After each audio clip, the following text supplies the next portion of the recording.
We're on the record in the matter of State versus Eric A. Anticel. The matter is before me today on the State's application to detain. May I have your appearances, please? Good afternoon, Your Honor. Assistant Prosecutor Alexander Petty, Jr., on behalf of the State. Good afternoon. Craig Schultz, Office of the Public Defender, on behalf of Mr. Anticel, who is appearing by video in the county jail. Good afternoon, sir. Mr. Batty, as to the issue of probable cause, please.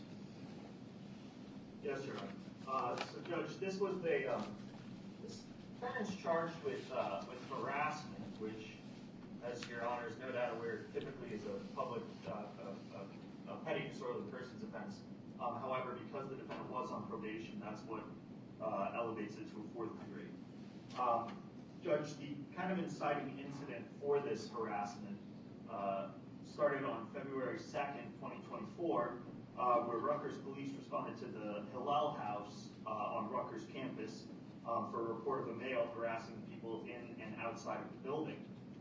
When police spoke to the reporting party, they advised that Mr. Anticel, the defendant, had signed up for services, but then once present, he started proselytizing to the females that were present during the service. Mr. Anticel started arguing with individuals at the Hillel House.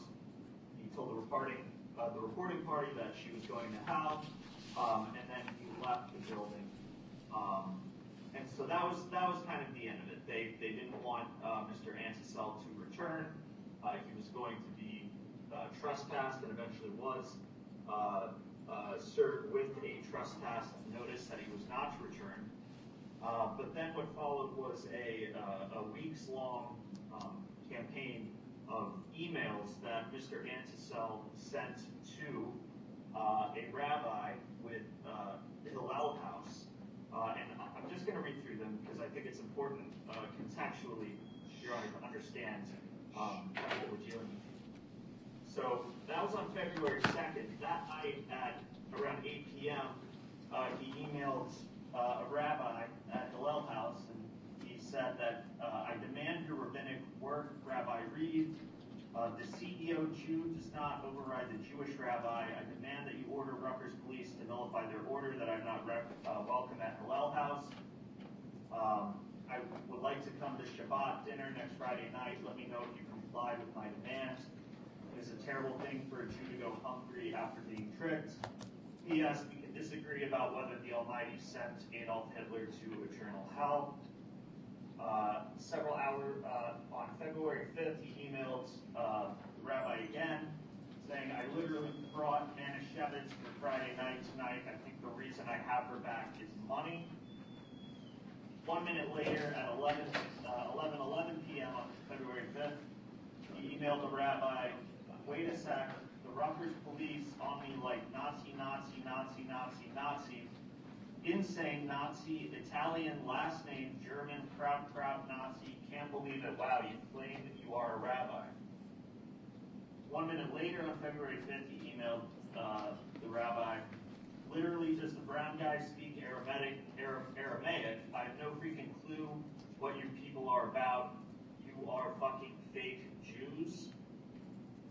The next day at 4:47 a.m., he emailed the rabbi with the subject line, morning prayer, call me Jesus Christ, lady. And the body of the email was, text is fine, tell me I'm not evicted from Judaism. Several minutes later, on February 6th at 4:49 a.m., he emailed the rabbi, your neglect of your honest actual obligations to God in heaven, man. It's causing me to waste time with irrational thoughts, like maybe I should justify to her the very deep conversations I had with 3 or 4 different Jews, including Rabbi Avi, to justify why I should be allowed at the Halal House. Jesus fucking Christ, please stop ghosting me. You do not have ghosts, do you?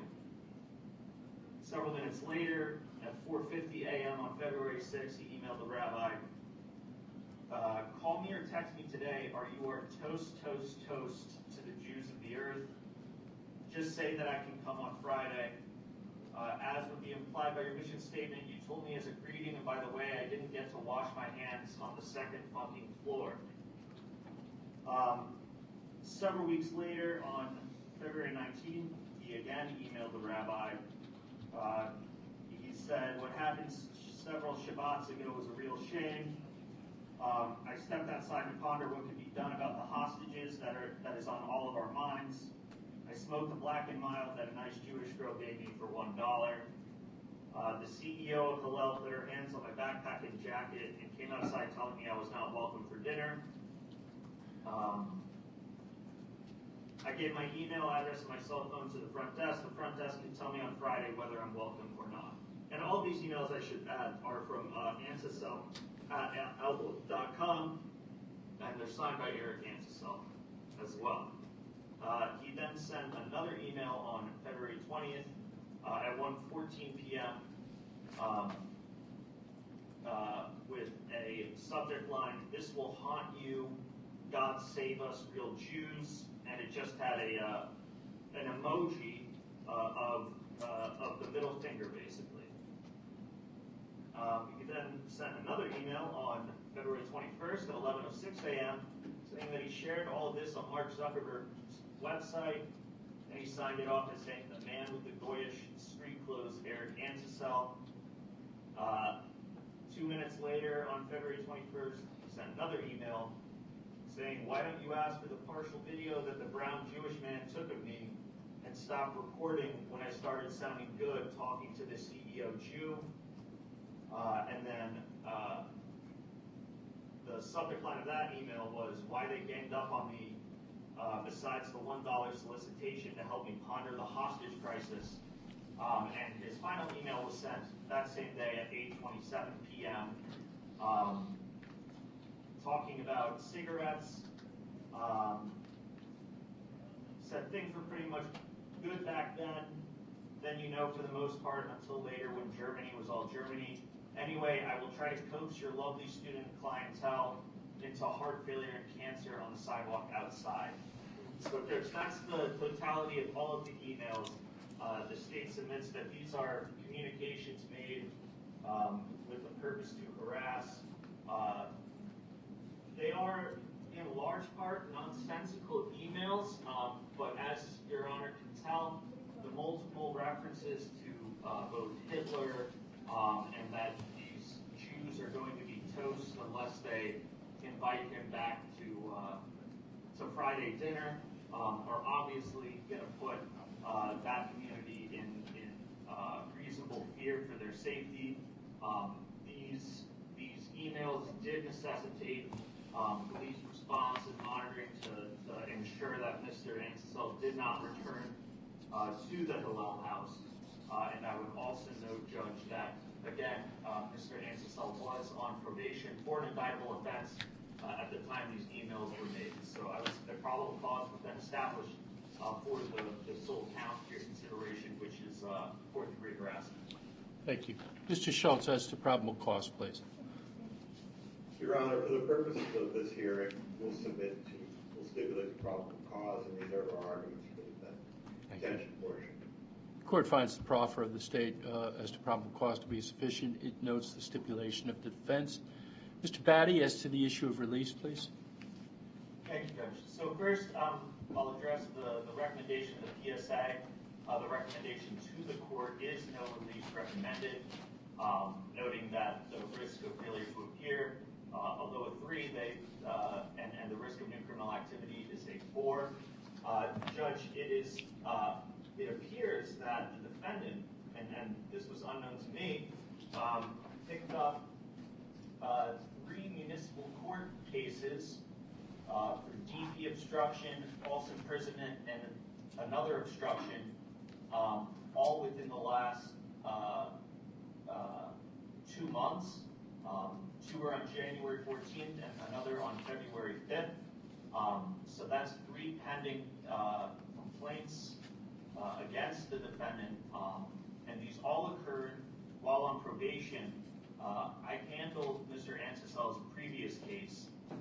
He was placed on probation in, I believe it was November of this past year, November 2023. And the nature of that case was that the defendant had impersonated a law enforcement officer at the mayor's office of Highland Park in an attempt to gain access to the mayor. And Judge, I think this speaks to why the state is seeking to detain Mr. Antisel. Mr. Antisel suffers from several mental health issues. He has self-admittedly bipolar disorder. He as well is on the autism spectrum.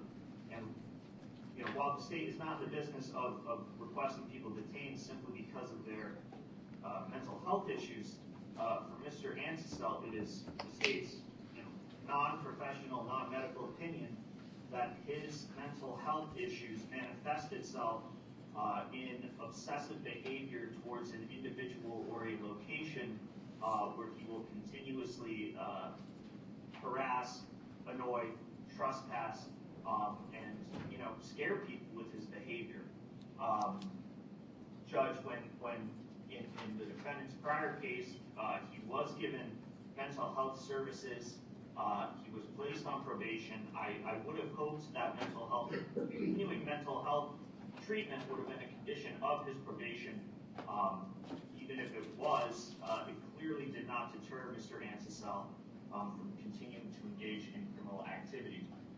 Judge, I will also note that the PSA appears to omit a number of the defendant's prior convictions.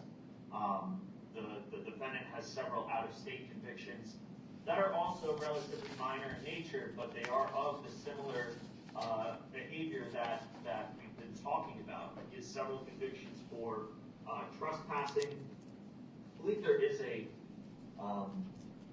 weapons offense out of Oregon, but none of those are necessarily very serious offenses, but they did also result in probationary sentences. And again, I've dealt with Mr. Antisel for the better part of the past year.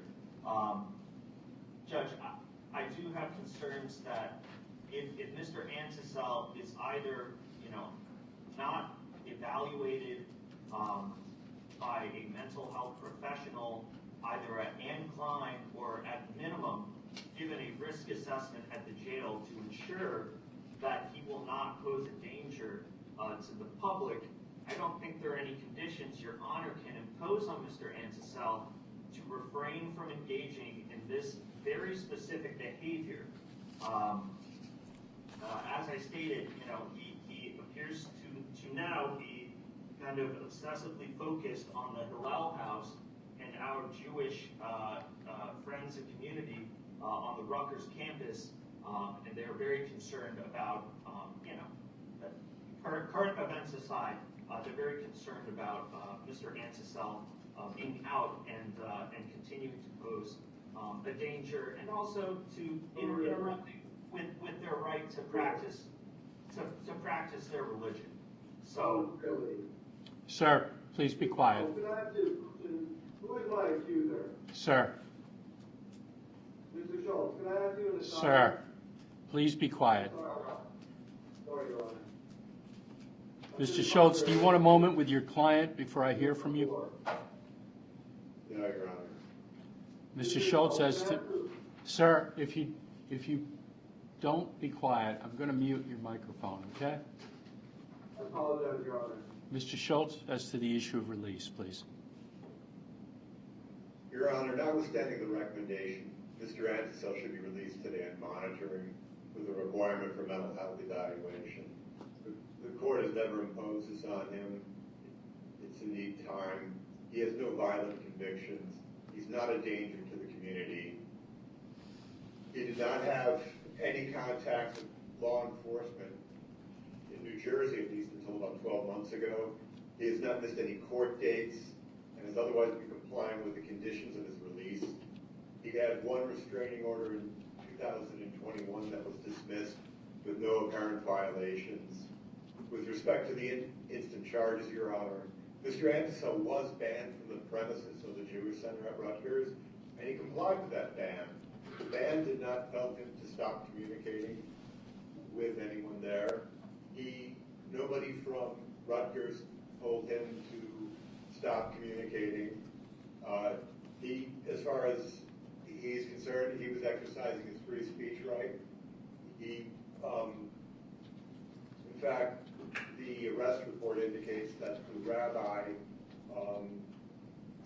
that she did not feel threatened by the emails and only submitted them for documentation purposes because they made her feel uncomfortable. I believe an admonition would be sufficient to make Mr. Antisel understand that he can no longer communicate with the Jewish Center at Rutgers University, Your Honor. Additionally, he has stable housing where he's lived for several years. He does receive SSDI and is self-sufficient. He has ties to the community. Both his parents live in New Jersey. He has a brother in Pennsylvania, and he will comply with the instructions of this court. He has no failures to appear, and this is a non-violent issue. The statute for harassment is extraordinarily broad, Your Honor. Almost any conduct could be deemed annoying, and Mr. Antisel, I'm sure, will agree to stop communicating with the victims here. That we submit, Your Honor. Thank you. As has been referred to throughout the presentations of both the state and defense, the PSA score here is a 3-4 regarding the risk of failure to appear and risk of new criminal activity, respectively. Having made the determination to accept the probable cause proffer, the court is now called upon to make a decision as to whether or not the state is overcome by clear and convincing evidence the presumption against detention in this case. As to the issue of community ties, Mr. Schultz has addressed the fact that he has lived in the community and has a residence to return to, that he has parents and family in the immediate area, and that he believes that an admonition may suffice to have Mr. Antisel understand that his opinions or his thoughts with regard to this particular center, I'll call it, and which he clearly feels very strongly about, would cause him to stop going there, stop contacting these individuals, and stop making the statements through the emails that he has previously communicated and were read here on the record. I must say that while they are characterized in different ways, whether it's an opinion as to what's going on or a disagreement or simply an expression of dissatisfaction, I found the emails that were read into the record not only to be erratic and rambling, but threatening. The reference to toasting, the Jews will be toast. They were also disturbing. This will haunt you. Wishing them ill. This is not a typical expression of an opinion or a dissatisfaction with a policy or an action taken by this facility. This appears more to this court to be a direct attack. As I'm not trying this case, but one of the concerns that I consider here is the safety of the community or the victims in this case. And while at one point I'm advised that the individuals who have received these messages are not bothered by them, in the next breath it's told to me that they are concerning, which is why they asked him to stop contacting them. I'm not a mental health professional, and Mr. Batty made clear that he is not either. I don't know the extent. I have no history with regard to Mr. Antisel at this point. I consider this case based upon the history of the information and actions of Mr. Antisel that are brought before me here today.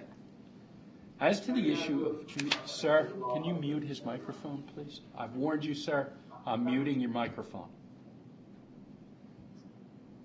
Thank you. As to the issue of community safety, court considers the current offense of harassment, the pending charges of false imprisonment, the disorderly person's conviction in 2023 for wandering or prowling to obtain CDS. Court further considers the prior temporary restraining order on grounds of harassment and terroristic threats. Court also considers the PSA score of a 4-6 with regard to the risk of new criminal activity. I also consider and am troubled by the content of the emails that were read into the record. I've characterized them as erratic and rambling, disturbing and threatening. This is unacceptable behavior. He was verbally banned from the facility. He vows to return. He has interrupted this court numerous times to challenge the representations that were being made as to him or even on his behalf. I don't want to mute his microphone. He can hear the proceedings. He needs to be a part of these proceedings, and he needs to hear the reasoning behind the court's decision here. But it's that kind of behavior that is also reflected in the emails and the behaviors that are before me today for consideration. The court finds that he does present a danger, and it is of a heightened concern to me as to how far this will go.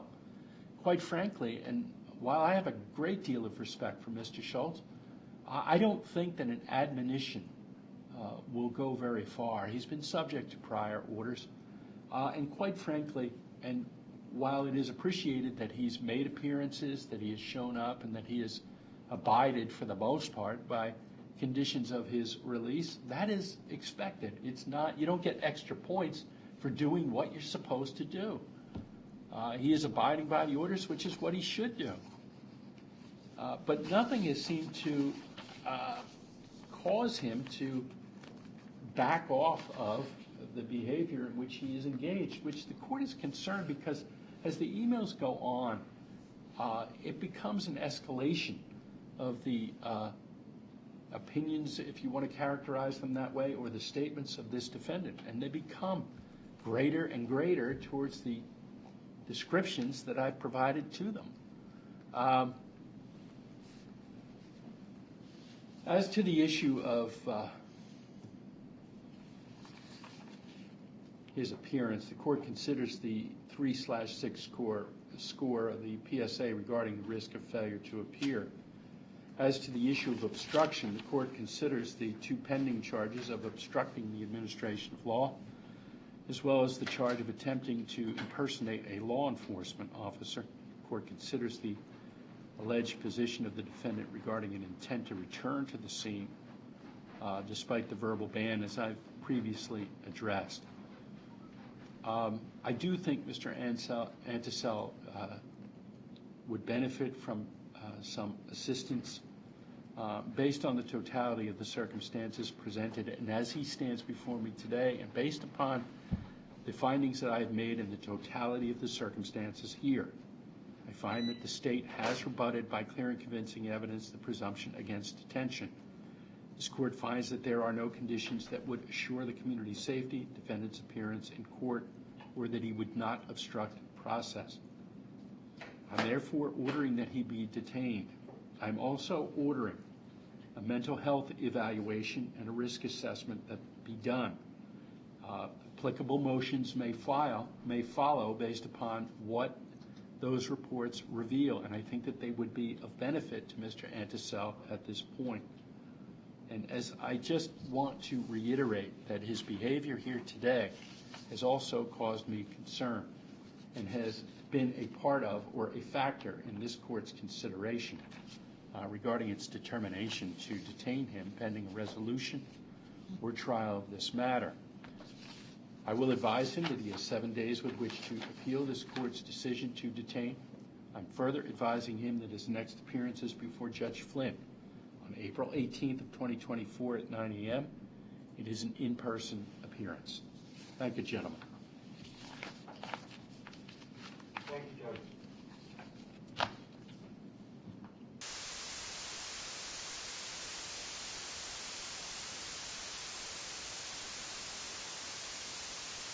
This is Eric Antisel under warrant 2024-210-1214 for the state.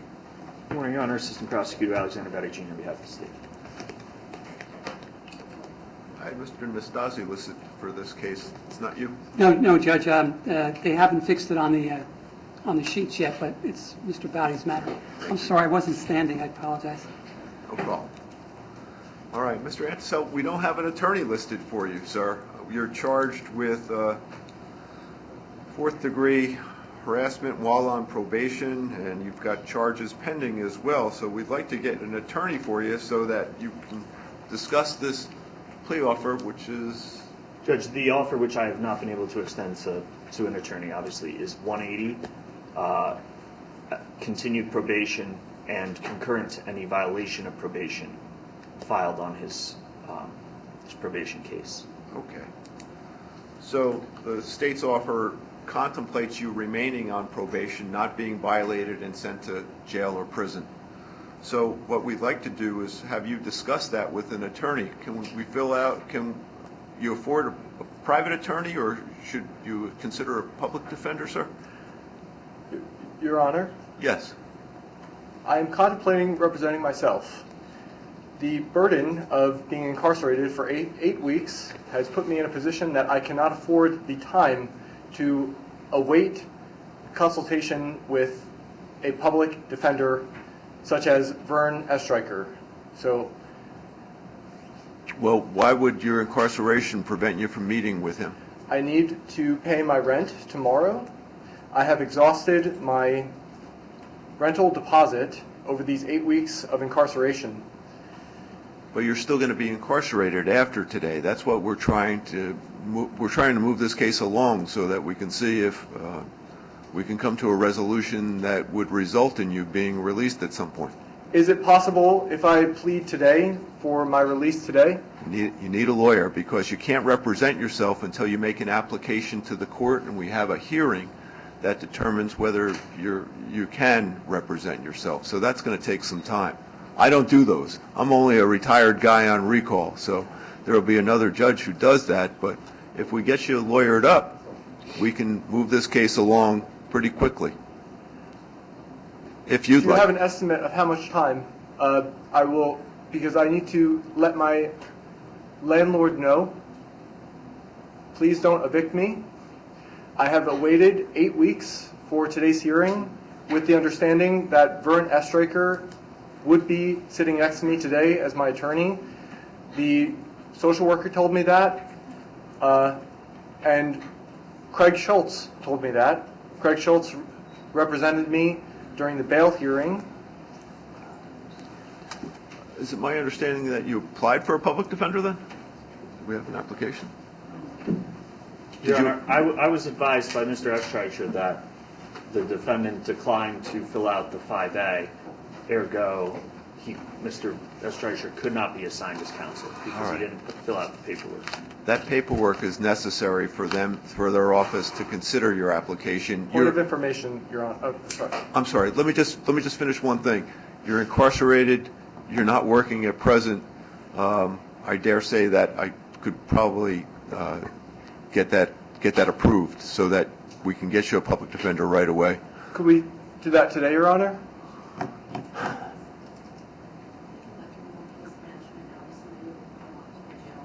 Let me see if I can get somebody from our office to go down and Thank you take very much, that Your Honor. application. And point of information, I was never provided the 5A form. I would have filled it out in a heartbeat. All right, let's try and rectify this situation then, all right? Thank you, Your Honor. And Judge, the only other thing I want to add is that at Mr. Anticel's detention hearing, Judge Corson did order a risk assessment and mental health evaluation that was requested by the state and was the grounds essentially for Mr. Anticel's detention. I have no information about whether those have... Nor do I. Nor do you. Does right? Judge Corson have I any don't information? know, and if without an attorney, it's hard to get that information. Understood. There's a release date of 5/21 that I see on this case. So, Judge, I will be, if we get closer to it, I will be making an application for excludable time based on the fact that the defendant has not filled out the proper paperwork to obtain an attorney. So that Well, would be might not be his fault. We'll see. understandable, but either way, it would still be excludable time, either attributable Don't know to who the it's court or attributable the to. defendant, right? So I'll make that application if it becomes necessary. I'm hoping it will not. But, All right. And we'll notify the public defender's office to get over and see you. I'll reschedule this for 2 weeks.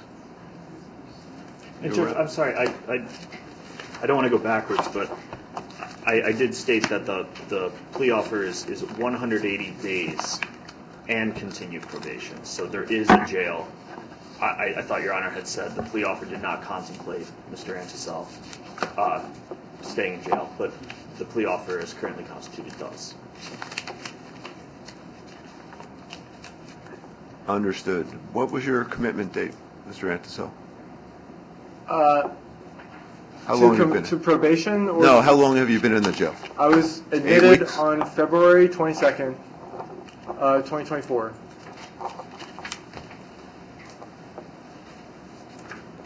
Eight weeks ago today.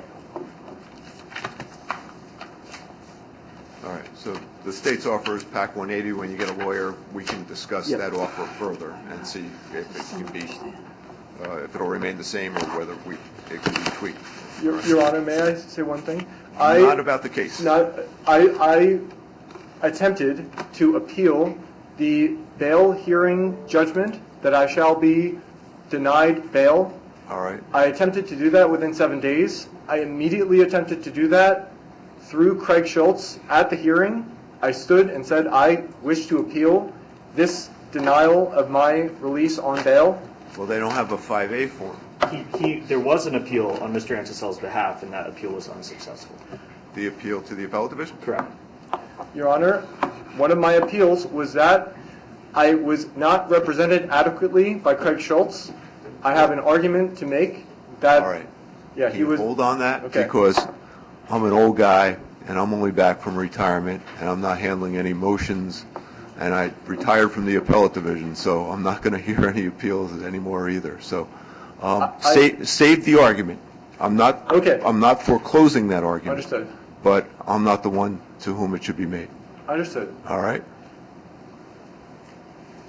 All right. We'll see you back here in my court May 2nd. Hopefully we'll have an attorney on board, and perhaps we can resolve this. Thank you. Thank you, sir.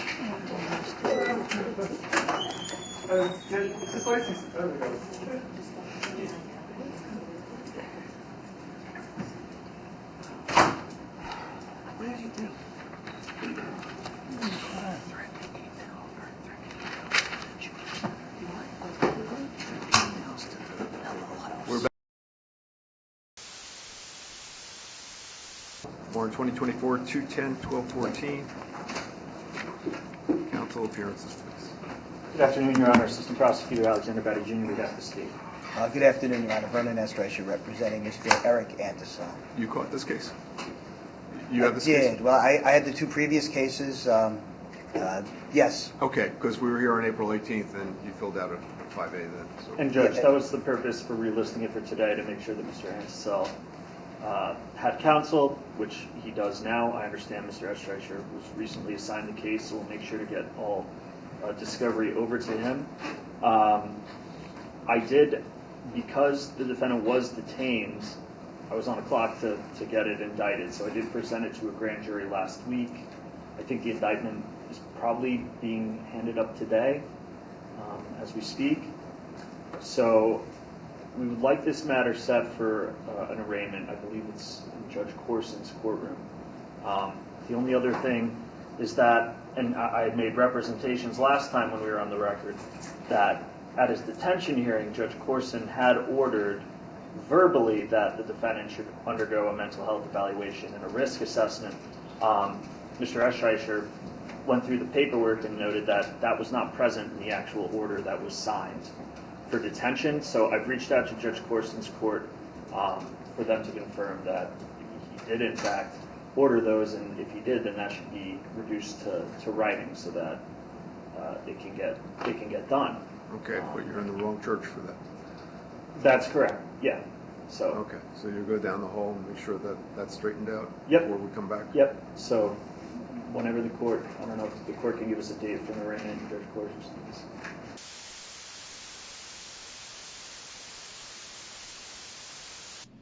This is the matter of State versus Eric Antisel.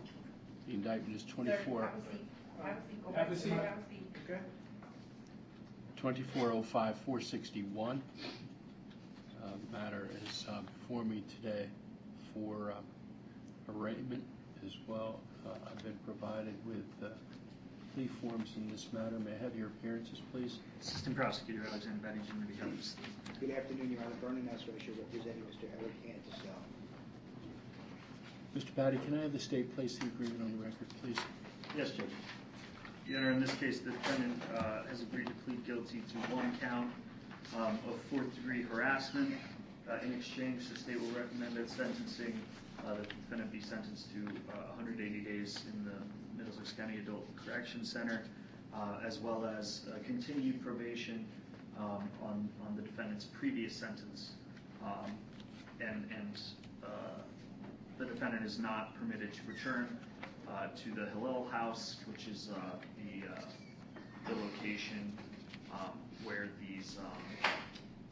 this conduct took place. And although I should have specified with counsel, the state would also request, and I don't know how counsel feels about it, that he not contact individuals who work or associated with the Hillel house, because some of the conduct here was email communication. So I apologize for not putting that in the plea forms, but that would be the state's additional request. Do you understand that, Eric? I would like to ask you a question, perhaps privately, about that request, Mr. Estreicher.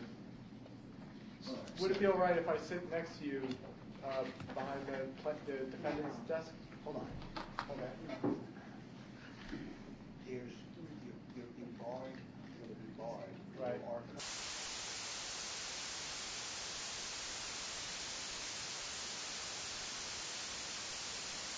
As to that final provision,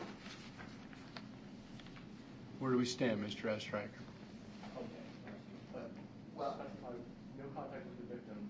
I don't have a particular way of identifying who may or may not be affiliated, and I don't want to discriminate against any person. There's no objection to what Mr. Batty is referring to. However, Mr. Antisel is not on notice who he's not supposed to be having contact with, because it's just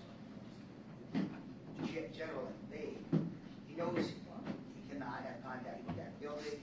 He knows he cannot have contact with the actual victim, which is the rabbi there. And Rabbi Reed. And he understands that he is barred from trying to have contact with these people. So he doesn't know who these people are. And I mean, if we have a little more time to talk about it, but unless the state can give specifics. So the defendant emailed, right, a specific person with the email at rutgershillel.org. So the request would be, without leave of court, the defendant cannot email anyone with the email address at rutgershillel.org, because those people would be associated with the Hillel house that he is barred from returning to. I will refrain from emailing anyone with Rutgers Hillel in the email address. Thank you, sir. Thank you, Mr. Batty. Of course. Mr. Estreicher, anything else? However, if Rabbi Avi happens to go to a congregation that I'm at, am I now allowed to have a discussion with Rabbi Avi? No, you're not. No, you're not have any contact whatsoever. I have to understand this, because it's going to end up. You know what? I'm going to give it a new date. Can we give it a new date, please? Literally. Can we come back July 22nd? I can't talk to Jews anymore, because they might be with Hillel house. I don't know. Okay. You're not to email July anyone 22nd, with the email 24th. address at Hillel house. Thank you both. Right. I agree. Have a good weekend. You as well.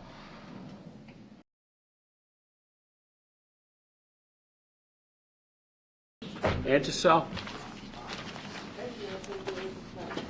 Let's see. This is the matter of State versus Eric A. Antisel. The indictment is 2405-461.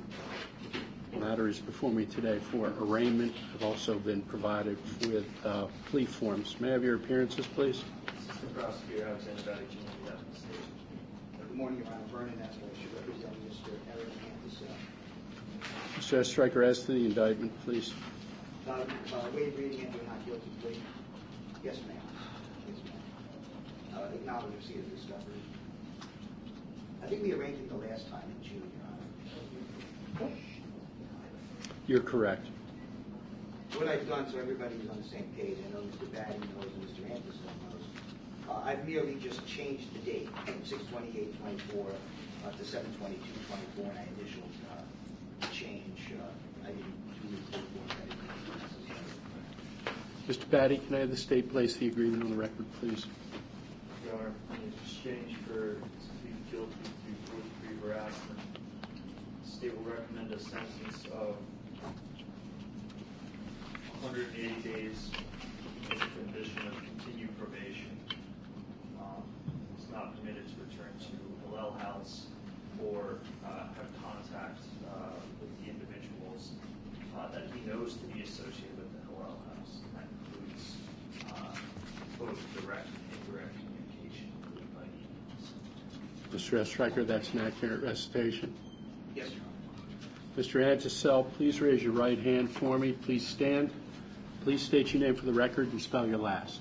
Eric Ansel, Antisell. Mr. Antisel, do you hereby declare or affirm that the testimony you're about to give this court will be the truth, the whole truth, and nothing but the truth? Yes. Please be seated. How old are you, sir? 32. And it's a fair statement that you can read, write, and understand English, correct? Yes. As you sit here today, you under the influence of any substances or medications you may be taking? No. Are there any current physical or mental conditions that might prohibit your understanding of today's proceeding? No. Do you have a copy of the plea form there? Yes. I want you to look at page 5. Is that your signature on the document?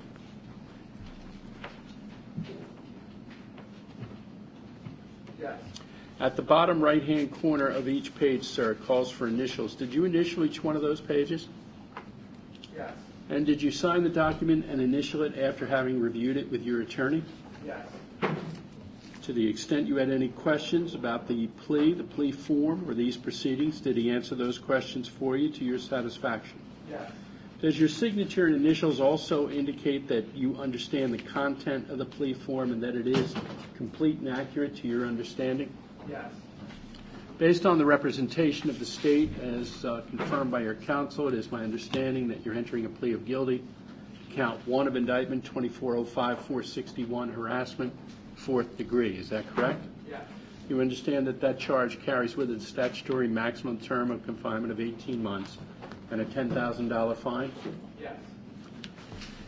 In return for your plea of guilty, the state is recommending a term of probation conditioned upon 180 days in the county correctional facility. Is that your understanding? Yes. And that probationary term to be set by this court would run concurrent to the sentence that was previously imposed, a probationary sentence by Judge Flynn. Is that your understanding? Yes. And further, you are not permitted to return to or call or make contact with anyone associated with the Hillel House. Is that your understanding? Yes. And that is at 70 College Avenue in New Brunswick. That's your understanding? Yes. You're also being assessed a $50 Victims of Crime Compensation Office assessment. You understand? Yes. $75 Safe Neighborhood Services Fund assessment. You understand? Yes. $30 Law Enforcement Officers Training and Equipment Fund penalty. You understand? Yes. And you also understand you'll be required to provide a DNA sample and pay for the cost of testing. Yes. In addition, sir, and if you are sentenced to a term of probation, it is within my discretion to impose up to a $25 fee and up to a $2 transaction fee, which would be payable each and every month for the entire term of probation. Do you understand? Yes. As I reviewed it with you here on the record, is that your understanding of the plea agreement that you've reached between yourself and the state? Yes, Your Honor. That's the plea you're asking me to accept here today? Yes. And you understand that if I accept the plea, I may not give it back to you, even if you later change your mind about having entered into the plea. Do you understand? Yes. You also understand that prior to any form of sentencing, it remains within my discretion to reject this plea and impose a more severe sentence. Do you understand? Yes. If I exercise that discretion, you'd have the opportunity to take your plea back, and anything you've said in furtherance of the plea could not be used against you at the time of trial. Do you understand? Yes. You understand that you don't have to plead guilty in this case. You have a right to go to trial in this matter. Yes. At trial, you have the right to remain silent, confront witnesses brought against you. The state would be required to prove each and every element of each offense it's charged beyond a reasonable doubt. Do you understand? Yes. And knowing all that, you still wish to proceed with this plea and waive your right to a trial? Yes. You pleading guilty to this charge because, in fact, you are guilty of the charge and for no other purpose or reason? Yes. Are you a United States citizen? Yes. You presently on any form of probation or parole? Yes. In order to accept your plea, I have to be satisfied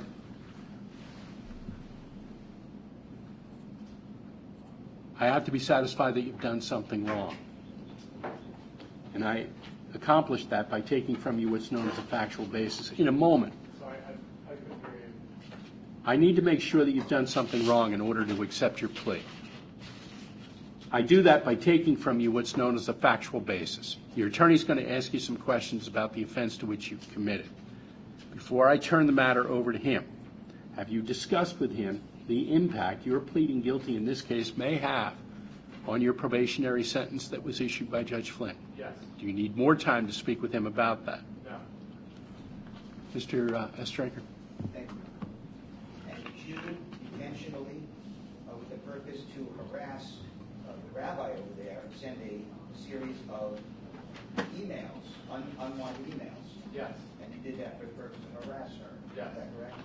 Okay. And in fact, you got arrested for that. Yes. So we did arrest her. Yes. Okay. That's all I have. Mr. Batty? Just that, Mr. Ansel, some of those emails were either made, those emails, you understand, were in a manner likely to cause annoyance or alarm to the rabbi, to understand that? Yes. State says. Based on the testimony provided by the defendant, I'm satisfied there's an adequate factual basis for his plea of guilty to count 1 of indictment 2405-461, harassment, 4th degree. I'm satisfied that he understands the charge, and I find that he understands the consequences of entering his plea. I find that he's entered the plea freely and voluntarily, without forced threat or coercion. He's done so in consultation with counsel, and he's satisfied with the services he has received. I'll therefore accept the plea on behalf of Mr. Ansel. Mr. Ansel, in a moment we're going to get you a date for sentencing. I will advise you that between now and then you're going to be contacted by a probation officer who's going to be completing a pre-sentence report in this matter. I'm ordering that you make yourself available, cooperate, and provide them with the information they need as that report is utilized for sentencing. Do you have any questions about that?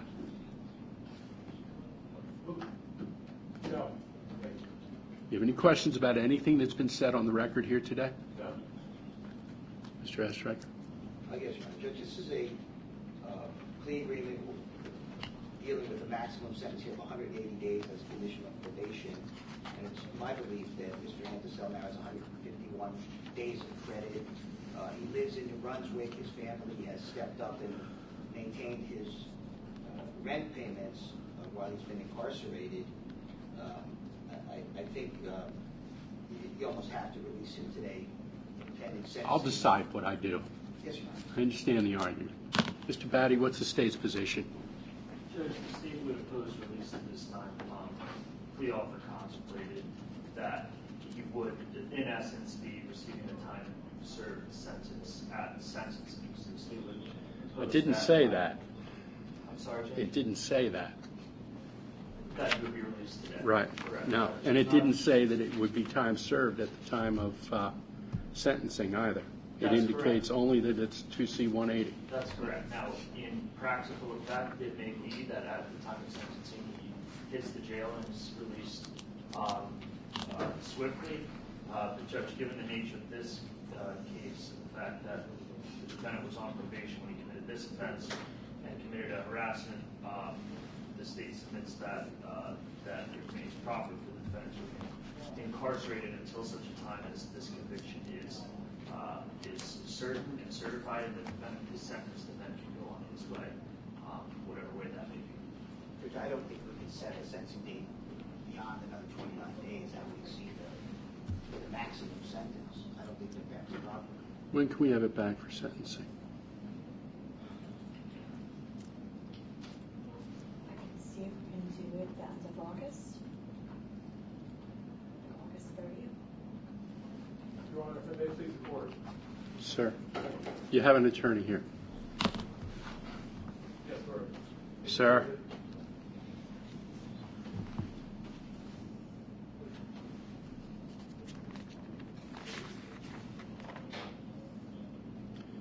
This is what I'm going to do. I can't get him back here.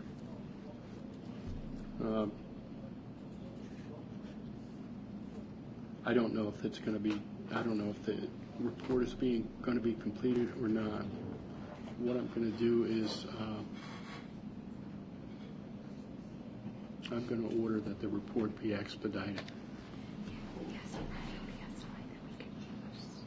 All right, so let's give it a date within the 30 days.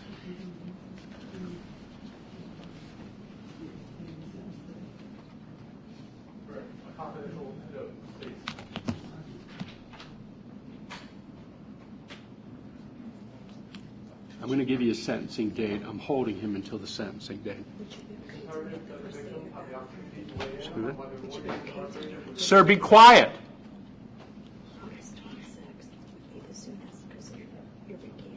August 26th. Thank God we're on camera. Thank you very much. Here Court of New Jersey. Can we take Mr. Antisel downstairs, please? President Keith, Vice President Corey Lower. Thank you.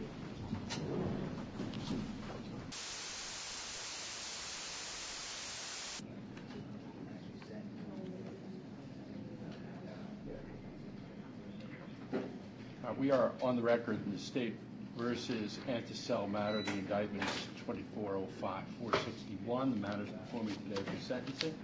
May I have your appearances, please? Good morning, Your Honor. Assistant Prosecutor Alexander Betty, Jr. on behalf of the State. Good morning, Your Honor. Vernon Estreicher representing Mr. Eric Antisel. Your Honor, I had the opportunity to discuss this sentencing with Mr. Antisel down in the basement. I gave him my guidance as to how he should approach the sentencing today. He has 187 days in jail. The plea agreement that was reached was for a maximum of 180 days. I just wanted the record to be clear that when the sentencing date was projected to be beyond 180 days, I did alert the court and asked that he either that date be before your vacation or that he be released pending sentencing, and that was not granted. So Mr. Antisel is not very happy that he's been in jail for 7 days beyond the 180 days, and unfortunately for Mr. Antisel, he was assaulted at the county jail within that 7-day period. That being said, I'm going to ask Your Honor to follow the agreement. It's a very fair agreement for Mr. Antisel. He does have 2 cases that came out of Judge Flynn's courtroom. I was his attorney. He's put on probation. Picked up a 3rd case. He's getting probation on the 3rd case, and the probation violation is going to result in continued probation. So, from my perspective, Mr. Antisel, his cases were negotiated and resolved the best that could be done for him. I wish him luck in the future, and I'm going to ask Your Honor to follow, please. Just to complete that before I hear from the State, that decision that you referred to on the record was appealed by Mr. Antisel. The appellate division affirmed the court's decision. Mr. Antisel, is there anything you want to say before I sentence you, sir? No, Your Honor, under advice of counsel. Mr. Batty, as to the issue of sentencing, please. Thank you, Judge. Your Honor, I'd ask that you sentence this defendant in accordance with the plea agreement, which calls for 180 days in jail as a condition of continued probation. In addition, this matter is to be run concurrent to any violation of probation. I'm not sure if a violation of probation was actually filed in Mr. Antisel's original case that was the basis of these charges for committing a harassment while on probation. So I don't know if that's something we can take care of today, or if in the future they file a violation of probation, then we'll deal with it at the appropriate time. Judge, this is my second matter that I've dealt with Mr. Antisel. By all indications, he's a very smart young man. He did graduate college. I think he is, and as he self-reports in his pre-sentence report, he is suffering from some pretty serious mental health issues. I am hopeful that the tools that probation can provide Mr. Antisel can help him get those issues under control. because really, the criminal justice process should not be the primary mode of dealing with these issues that Mr. Antisel has no control over. So, to the extent possible, I would ask that that mental health treatment be a condition of Mr. Antisel's continued probation. I did note in the pre-sentence report, it appears there were times where he was enrolled in mental health services, and then according to the pre-sentence report, he indicated he no longer required their services, and basically they stopped providing him treatment. I really don't want to see Mr. Antisel in this setting again. I think he needs to get that treatment that's required and comply with any and all recommendations, whether it be medication or behavioral treatment or whatever those professionals call for. Certainly, I'm not qualified to render any opinions on that. Judge, there is going to be, and I would ask Your Honor to impose the no victim contact, as well as not returning to the Hillel house as contemplated by the plea agreement. I think aggravating factors 3 and 9 are appropriate in this matter.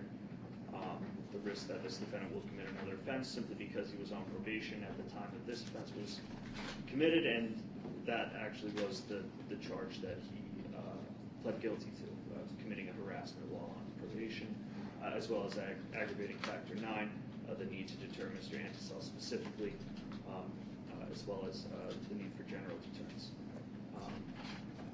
That concludes my recommendation. Again, I really think what's most important here is getting Mr. Antisel the treatment that he needs, so that we don't end up back in front of you. Thank you. I just wanted to address the deal. Thank you. Thank you.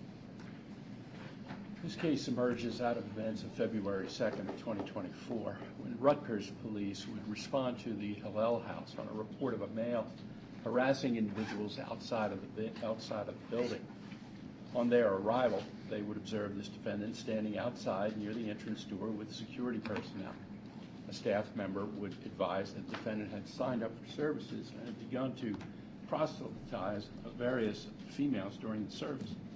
He then began arguing with the second individual, telling others that they were going to hell. The defendant would then leave the building and then return thereafter. Attempts to block him from entering at that time led to the contact with the police. Officers advised him that he was not to return to the Hillel house, and a written ban letter was later attempted to be served on this defendant. Unfortunately, those attempts were unsuccessful. The pre-sentence report notes that as of February 22nd, 2024, the defendant had sent a rabbi identified here as ER with 12 emails. The report further notes that the language of the same was as follows, quote, "This will haunt you." There were also noted various references to Hitler and the Nazis, as well as the defendant's statement that he intended to return to the house despite being banned by staff. He's pled guilty in this case to count 1 of indictment 2405-461, harassment, 4th degree, violation of 2C:33-4E. The court takes into consideration the position statements offered here today by both the state and defense. I offered Mr. Antisel the opportunity to make a statement. He indicated that he was declining after having spoken with his counsel. I also have read and taken into consideration the indictment in this case, the plea form, pre-sentence report. This defendant's 32 years old. He reported as part of the interview that he had been diagnosed with autism at the age of 26 years and bipolar disorder at the age of 24 years. At present, he denied taking medications for either condition.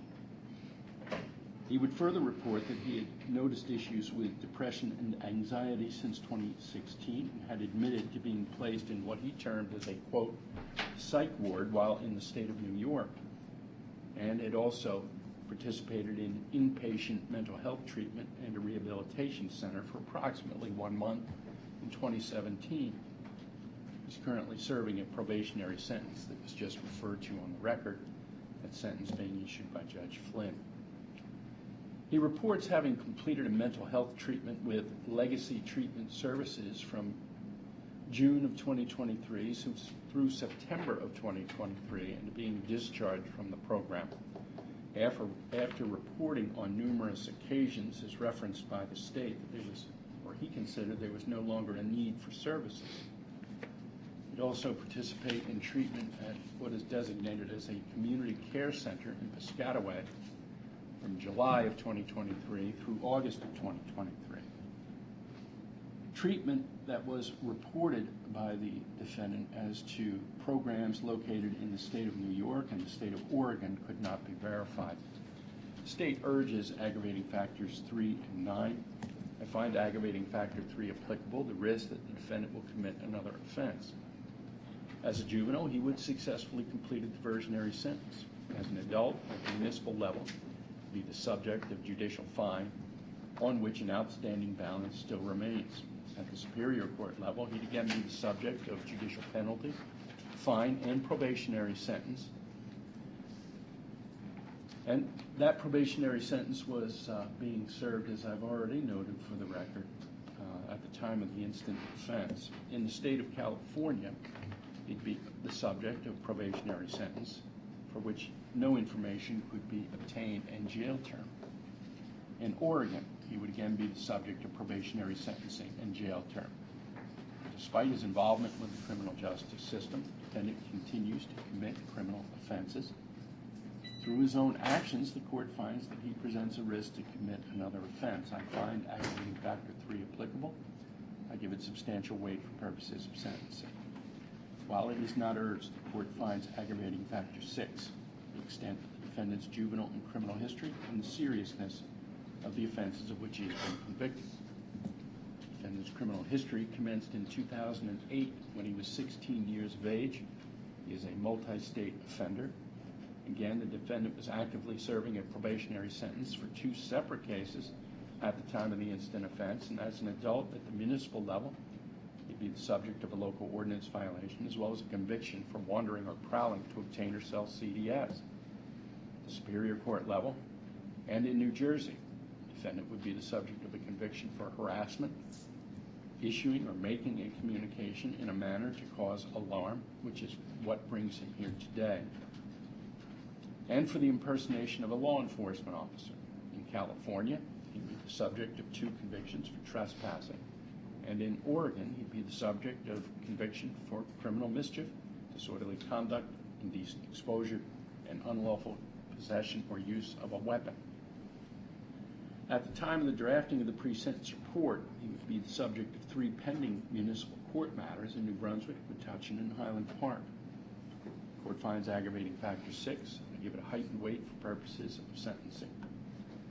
I do find aggravating factor 9 applicable, the need to deter the defendant and others from violating the law. The defendant has several times been the subject of conviction, judicial fine, municipal probationary sentence, Superior Court probationary sentences, and jail terms. Nothing has shown itself to have a sufficient deterring effect upon the defendant and his criminal behavior. He appears to be just indifferent to the consequences associated with that behavior.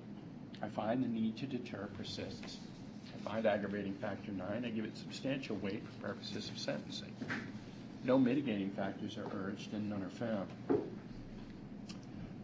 The court finds aggravating factors 3, 6, and 9. Again, no mitigating factors are found, and qualitatively evaluating those factors determined applicable in this case. The court finds that aggravating factors substantially outweigh any form of mitigating consideration. Again, none having been found here for purposes of sentencing. As to count 1 of indictment 2405-461, defendant is sentenced to time served. Defendant is to continue in his probationary sentence earlier entered by Judge Flynn, as referenced several times by the court here today. In accordance with that probationary sentence, the court is ordering a mental health evaluation to be conducted of the defendant, which shall be implemented by the probation department. I'm sentencing him, in this case, to 2 years probation. I am also ordering that the defendant shall not only participate, but complete any additional follow-up treatment, counseling, or therapy that may be recommended as a result of this initial evaluation. He is also to be discharged only by the facility itself. He cannot for himself determine that he no longer needs treatment or that he is ready to be discharged. It'll be up to the physicians that are providing the treatment or program to him. Additional conditions or modifications of the existing conditions shall be set by the probation department at its discretion. I'm also ordering that the defendant not return to the Hillel House located on College Avenue in New Brunswick. The defendant shall have no contact with any staff and or workers or other persons employed at the Hillel House. All remaining counts of the indictment are dismissed. As was noted, there are 187 days jail credit. I'm advising Mr. Antisel that he has 45 days with which to appeal the sentence I've just imposed. If he cannot afford an attorney for that purpose, one may be appointed for him. If he misses the 45-day deadline, he may seek a 30-day extension for good cause shown. He has 5 years from today's date with which to seek post-conviction relief. Is there anything else? One from the state, Your Honor. Thank you. Thank you. Good luck, sir. He's being released.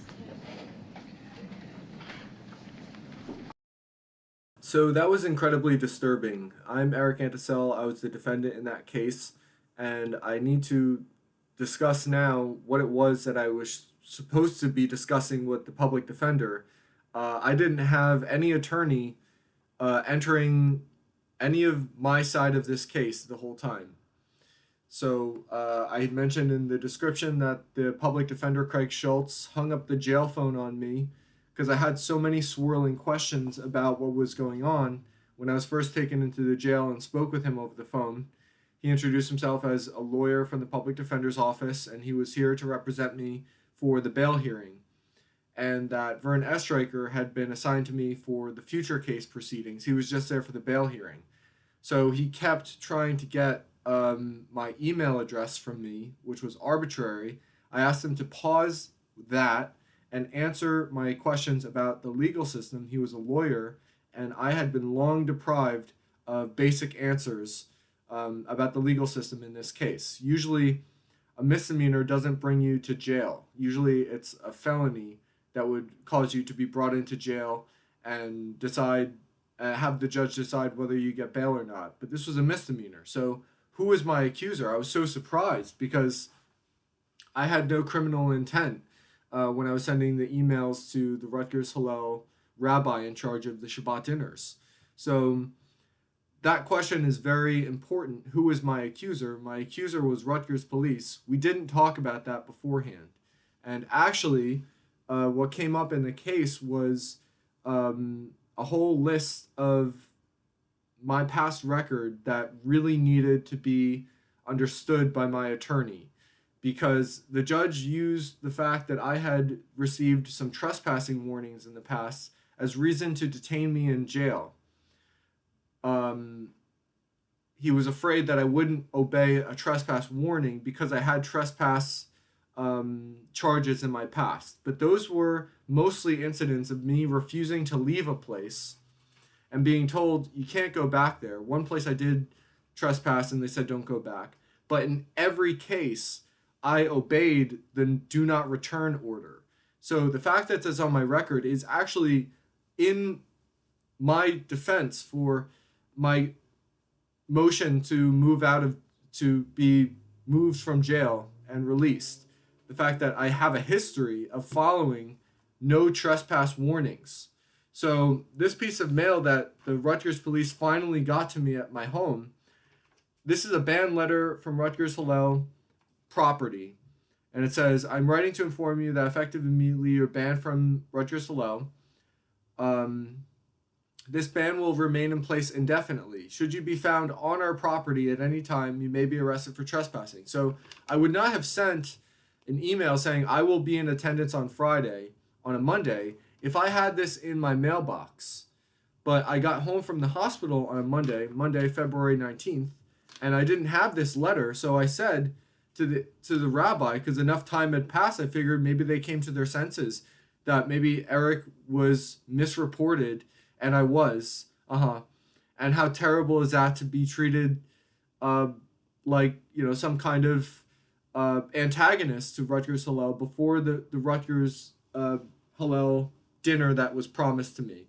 So at the event, when she came out with my backpack and my jacket while I was writing notes trying to come up with a solution to the hostage crisis between Hamas and Israel, she came out already deciding that I wasn't going to get any dinner foods. And I said, you have to give me at least bread. I walked all this way. I have to walk home. She doesn't know that it's actually a dangerous walk to the outskirts of the city where I live to begin with. I get targeted often. Sometimes I don't realize how unusual I look, my face, and I'm walking alone. So if on top of that I had a funny walk because I was starving, and being starving can affect your gait and posture. At times I wear eyeglasses that fall off when I bump into something. So if that happened to me on the walk home at nighttime after not having dinner at Rutgers Hillel, it's a dangerous situation. So she wasn't expecting someone like me to be there with such potential, but still I don't have $1 in the bank for my own Black and Mild. So I had to ask someone for $1. And if I had $1 for my own Black and Mild, I never would have been arrested with this whole incident, because I could have just smoked quietly to the side and then come back in without anyone noticing. But I was smoking it within view of the girl at the front desk who gave me the $1 for the Black and Mild. Einstein said some of the best ideas come from behind a thick cloud of smoke. At least I think he said that. So I was trying my best to come up with ideas for the hostages behind a thick cloud of smoke. That's something to be applauded, as was my comment inside of Rutgers Hillel, which was not proselytizing to the females, to various females. Absolutely not. I was introduced to one girl who told me her first name, and I was defining that one word, one of the definitions or one of the uses and definition in Russian. It's one half of the phrase for world peace. Her name was Mira. So I was explaining Mira is Russian for world peace. Mira means of the world or of peace. So Mira means peace of the world. So without Mira, the world is just waiting around for peace to arrive. And I turned to the male friend of hers next to her, who was wearing a blue shirt, and he had interrupted me explaining this one word to her. So I completed explaining it to her later, and I wrote down the grammar. And I turned to her male friend with the blue shirt, and I said, you didn't respect what you didn't know could change Mira's life and the whole planet. That's why I will never speak one word initiating conversation with you for the rest of my life. And I walked away. So he went immediately to the CEO to complain of me, and he was probably red in the face. And the CEO just totally believed him, that I had gotten into some sort of argument, and that got construed as I was disrupting the service, proselytizing to various females. Completely wrong. This is one male member that I had upset with a very intelligent comment, a feminist comment, and there was nothing about it but what was there to be celebrated. So I had compound trauma associated with this event. The fact that I didn't have $1 in the bank. Why didn't I have $1 in the bank? Well, it's honestly because I encounter so many problems as a person who lives alone and is very displaced here in suburban, semi-urban New Jersey. And going on 3 years ago now, New Jersey offered a program for people on probation to get training to become a certified peer recovery specialist. So I had been working towards that for years, and working 500 hours of an overnight shift at a mental health and drug rehab to have the certification requirement. And the New Jersey probation department didn't stick up for me at all when the training center's regional manager or regional director bullied me out of the classes and destroyed my career as a certified peer recovery specialist. I was the most qualified person in the room to do that. So today I have a career washing floors. That's my job that I do every day. I don't have to speak any of the foreign languages that I've studied. I don't use my Rutgers degree. I don't get to talk to people who have problems with mental health and drug histories. And I, for years, was living on Social Security disability insurance as a result. So, I don't have a family unit that I can talk to about the challenges that I encounter when often people I have to rely on improvise and sometimes lie just to try to get rid of me. Instead of just being honest with me and upfront and recognizing out of just empathy, I have certain needs, like you have to give me bread at Rutgers Hillel. If you promise me to a buffet dinner and you're kicking me out, I will oblige not coming next week. Right. But tonight you have to give me at least bread or else you're going to hell. God will send you to hell for this. I was starving. I was actually developing a Holocaust film at the time. And with this promise of Rutgers Hillel buffet-style dinner, I took a few days to experience what starvation really felt like. I bought some new wardrobe from the thrift store because my clothes were so worn out that I wouldn't be able to get a job with my old worn-out clothes. I used the last $20 in my bank account to do that, relying on this buffet dinner being there Friday night at Rutgers Hillel. So I had a therapy appointment scheduled for Wednesday, and it was a Friday night. So Rutgers Hillel and the Rutgers police especially gave me the need to talk to a therapist about this terrible offense that the Rutgers police are swooping in and interrogating holding someone for interrogation outside of Rutgers Hillel when I was just waiting for a plate of food. It was madness. It was going after an innocent person. They were totally inconsiderate of the fact that I may have had just a breached contract and that had placed me in a dangerous situation. So that's why I explained my trauma with Rutgers police outside Rutgers Hillel as, wait a sec, Rutgers police beyond me like Nazi, Nazi, Nazi, Nazi, Nazi, Nazi, insane Nazi, Italian last name, Nazi, etc. That's why I was invoking the Nazis, because the Nazis used brute force to swoop in on innocent people.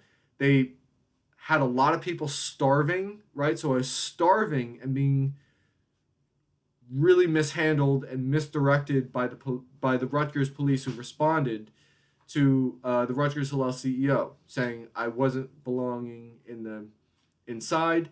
And again, before I left, they said, you're going to hell for this if you don't leave me with bread to walk home on a fortified stomach with.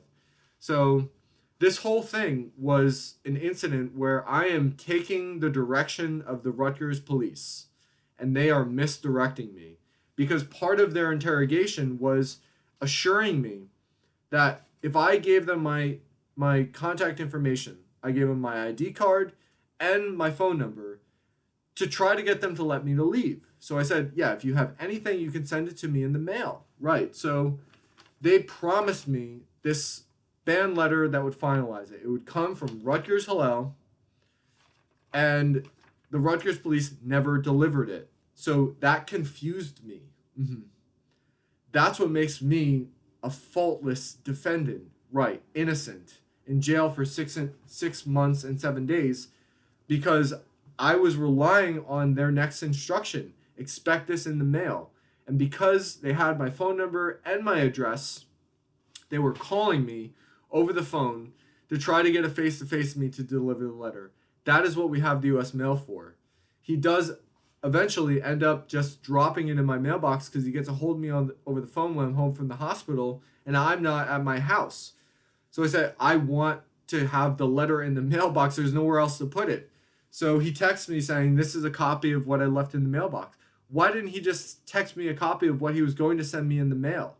Right. So they weren't even thinking, as Rutgers police, with consideration for someone, that they were constantly still moving in on me and then faulting me for having to revise the fact that I said I will be in attendance on Friday night before I received this letter.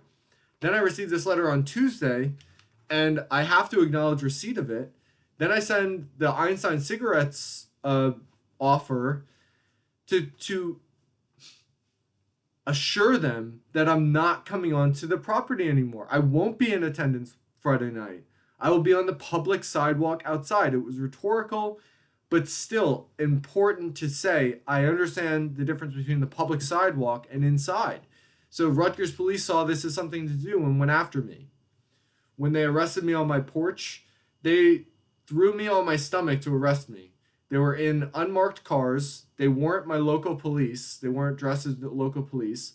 And then they drove me to the workhouse, is what they call it, the Middlesex County, New Jersey jail. And immediately I was sent to what was cruel and unusual punishment. And I tried to tell my mom about this.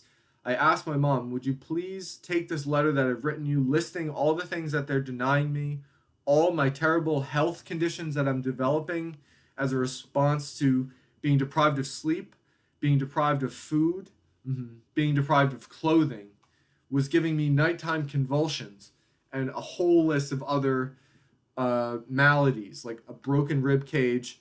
And then in the last 2 days of me being there, I got this scar on my eye area. So that was just straight up assault from a psychopath, or however you want to describe him. It was an aggravated assault against me. I was a victim. So another thing is in New Jersey, I'm constantly having traumatic interactions with the police. They really don't talk straight with me. I need clear directions when possible, yes or no. If I ask to clarify something, yes or no. Don't start a monologue about something. Right. And it's not fair because in New Jersey, they can detain you for what they call an investigation. Even if you're an innocent person and you tell them, I don't want to say a single word to you. I want to get moving. I want to remain silent, right? That's my Fifth Amendment right. But they'll detain you for that time. And it's very, very distressing. I wish I had a therapy dog, like a German Shepherd or something for my autism, who can in certain situations just encourage the police to back up and inspire people like the CEO of Rutgers Hillel to not be so opposed to me if there's a dog that's already on my side and a dog that's interesting me. So why am I in that situation at all without a service animal? This room is too small for a therapy dog, in my opinion. So that's a compromise. I give up living in this room. And I still live in this room without a therapy dog because my career was destroyed by New Jersey probation not sticking up for me and promising me training classes for a certified peer recovery specialist. That kept me in this room where I was not getting any sleep for the entire month of December 2023, January 2024, into February of 2024, because there were suddenly all-night parties every single night of the week for those 2 to 3 months. And I could not sleep more than 60 minutes per night for 2 to 3 months straight. So that was going on at that time. I didn't have any of my Christmas money in the bank because I had spent it on staying a couple nights in a hotel room because I needed to get away from a place where I couldn't even sleep in a bed. So I spent all my money there, right? And that does trace back to me being wrongfully and arbitrarily kicked out of training classes for certified peer recovery specialists from NJ probation. really, really compound, large traumas that will just place me in the wrong place at the wrong time. And raising eyebrows when I have to ask someone, for example, for $1 for a black and mild, to pray for the hostages to the best of my ability. And the reason that I'm on probation now is I had been so arbitrarily and wrongly treated differently than everyone else in so many commercial and public sector situations. Like I said, people improvise, sometimes lie, and often are breaking a real social contract that I was relying on and that brought me over time and space to be at that front desk, wherever it happens to be. And the person there is just raising eyebrows about me. Because I'm so displaced. So I was one day trying to be as helpful in any and every way that I could. I had just been released from an incredibly devastating, wrongful hospitalization.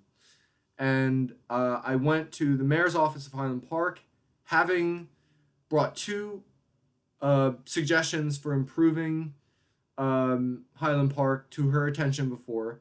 One was about how they answer the phone when you need to call 911 in Highland Park. They say, Highland Park 911, what is your emergency? And I spent a long time when I had to do that explaining, I'm from New Brunswick, I'd like you to transfer me to Highland Park. They should say, where is your emergency? That's what New Brunswick says when you have to call 911 in New Brunswick, the next door town. So anyway, I went into the mayor's office to try to talk about that because I found out that it was still not resolved when you call 911. So this is part of my bipolar and trying to be kind of like a superhero, which has a place, right? But it doesn't mean I'm a fit for every single place. And sometimes you have to let people kind of wallow with the typical and just accept that, right? So I was trying to be helpful in any and every way after just being released from the hospital. So I go into the mayor's office and I identified myself as a retired FBI agent who doesn't have a badge. I retired last night. And I was recording her and asking if the mayor was in so I could lobby her on a local issue. There was another issue that I'd emailed the mayor about before. So the mayor wasn't in, and the person behind the desk tells me that, like, you can email the mayor. And I asked, can I have a pen and paper to write a handwritten letter for the mayor? And she says no. So I start writing her up for breaking into my phone, just breaking the Americans with Disabilities Act.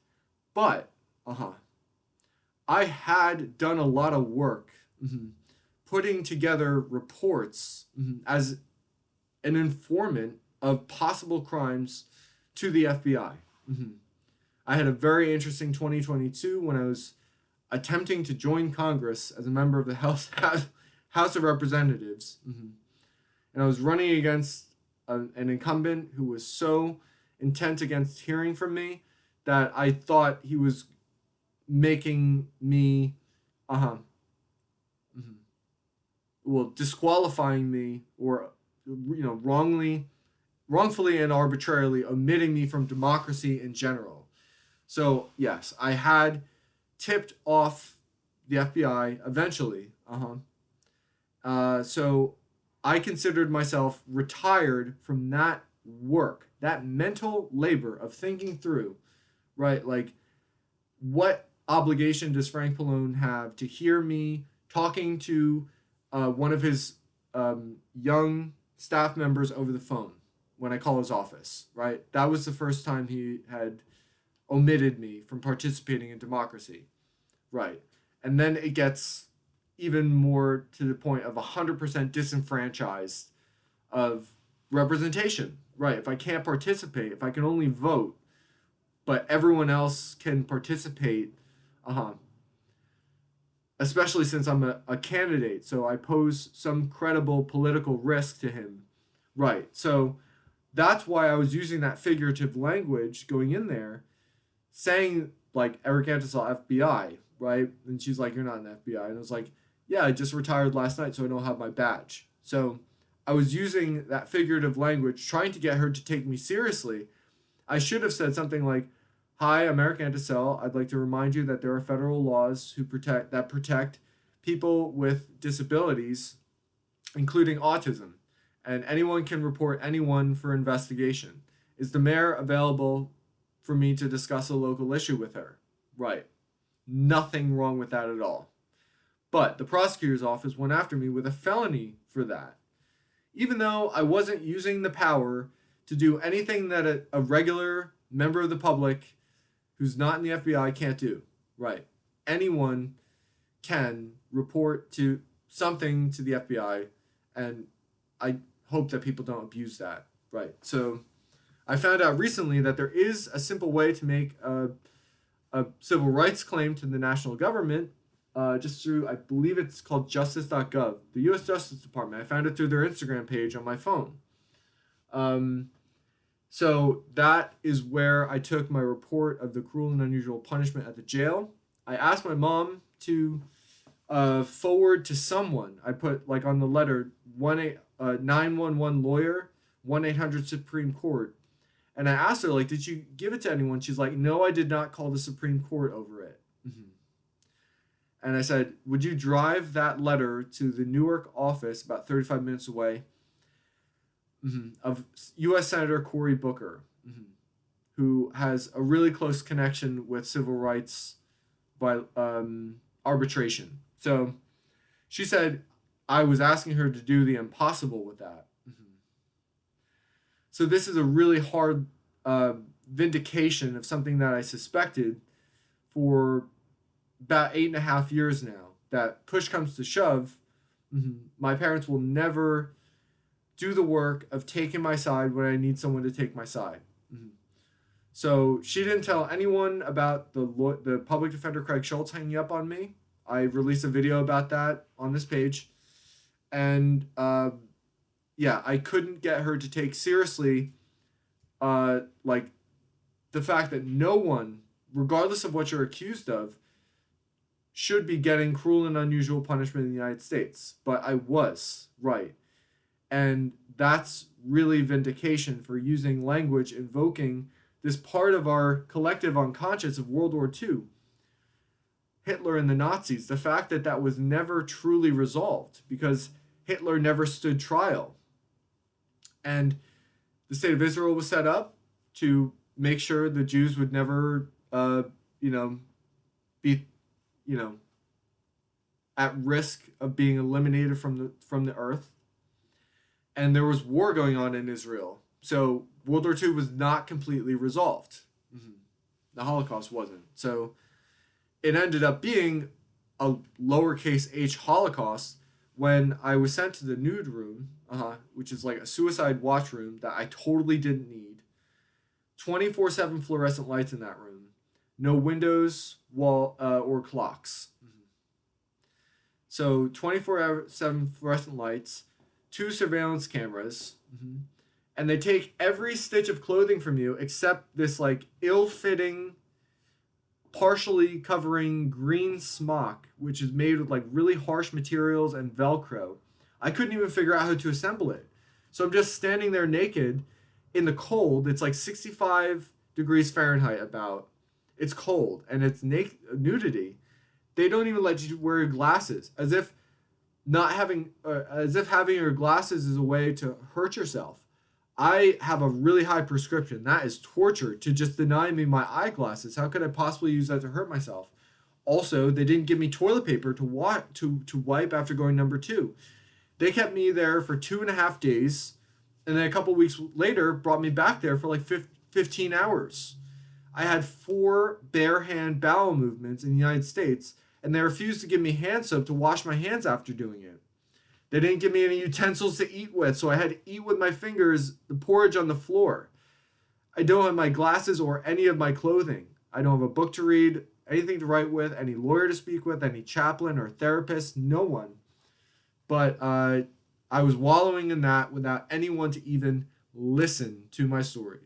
So the public defender's office hung up on me, when I needed to explain my past obeying the no trespass warnings, the fact that I'm on probation now for something that was non-violent, and really can be explained, especially if you understand that I was on Social Security disability income or insurance as my only source of income for many years because I struggle to write an email in response to a Facebook marketplace or a Craigslist ad for affordable housing.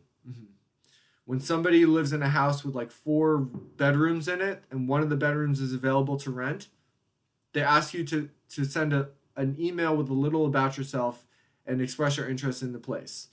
So I was on Social Security disability income exactly because I fail to make the impact with email that I could with a handwritten note. Truly, I can write a beautiful handwritten letter, but formatting emails, the federal government knows. It's part of my case that I have reported many times inability to get the social good in the economy of housing through emails, getting employed through emails. I have to make my resume look centered on the page. That's really hard for me to do on the computer, but I can do it just fine by hand. So the mayor's employee did at the end up treating me differently than other people. I did not end up making a complaint to the federal government about that. But honestly, when you think about it, like, it makes sense to have gone and doing that. Not that I support people, invoking the word FBI as if they're commissioned by the FBI. Right. It's just that I had done a lot of work on behalf of civil rights inclusion on my own behalf.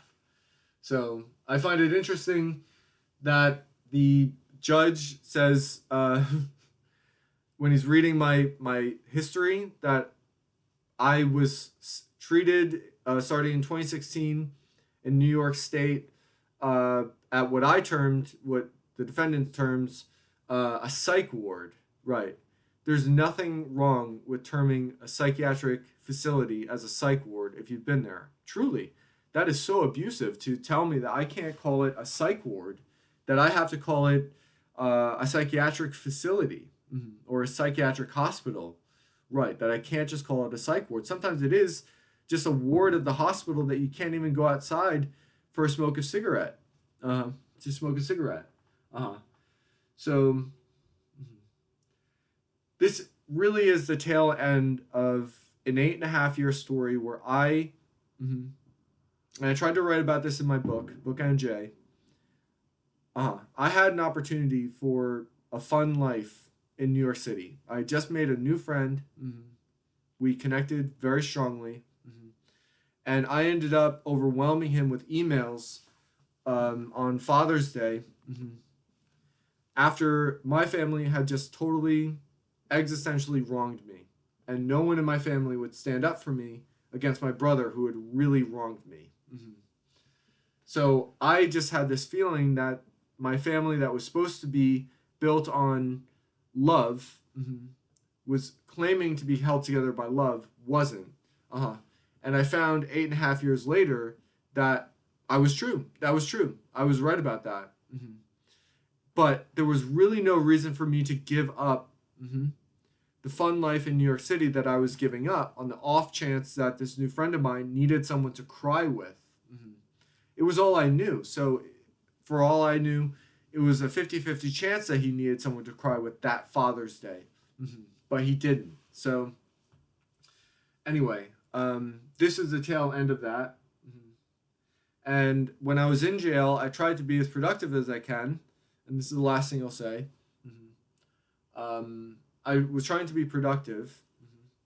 And I was writing a musical or play that I had long had the idea to write. And I recorded it for my brother and asked him to send it to NPR. I asked him to download some free computer software to extract the audio and send the audio to National Public Radio's email address for consideration. And at first, my brother tells me that he didn't have time to download this free audio extraction computer software. Then I asked him to do it, and he says that it's not that he doesn't have time, it's that he won't because he thinks it's ridiculous. He says, this is the first draft of, I don't even know what you want to call it, a play, and you think that they're going to play this on NPR. Right. But in the recording, I call for certain music to be played throughout. And he didn't look up the music and pair it with the music to hear how great it actually is. Mm-hmm. There's a quote by Friedrich Nietzsche that says, and those who were thought to be insane were thought that by people who only couldn't hear the music. So he couldn't hear the music, and he thought it was insane. And as a result of that, he never sent it to NPR to serve as like a demo for something that I could record later for NPR, an updated version in a recording studio. I never had that opportunity because my family truly just doesn't have belief in me and a desire to see those beliefs through and find new reasons to believe in me. So I'm going to play it now, and I'm very sorry that you didn't hear it on NPR. I was in solitary confinement, and I didn't have a public defender or parents calling out the fact that I didn't have a public defender, even though I told them all the time. So, enjoy. The following is an excerpt from a larger upcoming work, Alternation, a music play by Eric Antisel. The final day before the Electoral College cast their ballots in December 2016, Mitt Romney and company make their last-ditch attempt to make him the 45th president and alter the nation. Players: Mitt Romney, aged 69. Ann Romney, 67, his wife. Josiah Thomas, a 24-year-old. Eric Fernstrom, Lonnie Chen, and Beth Myers, advisors. Garrett, his assistant, a Southern evangelical. And secret agents Natalie, Phil, and Jerry. Set to disintegration anxiety by explosions in the sky. Act 1, Scene 1. Mitt prays, facing the audience, arms folded, eyes closed. Who's calling? It's me. Mitt Romney. The rich and famous. Have I taken from the tabernacle what was not mine to take? Have I sold myself for a purpose other than yours? Dear Lord, forgive me for my envy. I have written many checks. I have signed my name for fame. I will not let my check bounce. Lights up on Ann, who joins him in prayer. Thank you for blessing us with all you have. For your world worth defending. For your inspiration and your wisdom everlasting. Come what is deserved. Amen. Amen. Amen. Defend. Don't deny. I don't know. You will know. You know when you show up how the goods get delivered, always. I have to deliver someone and the goods. And I don't always know what they want. A 15% corporate tax when 20 would pay the interest to China. Make that case at every juncture. It's brinkmanship they want. They're wrapped up in the moment. There's no consequence for any of that. They knew it works. But a house divided cannot stand. Ours always has. And the house always wins. Exactly. He got them into his casino. And now here we are too. It's a gamble. it feels that way for everyone, but at least we know accounting. And you can stand at the podium and give away the farm. As Commander-in-Chief, we all respect. Lights up on Eric Fernshaw, standing at his desk, talking over the phone for notes. He's already cut and run from 60-some% of the people who didn't vote for him, and from 100% of the people who never would.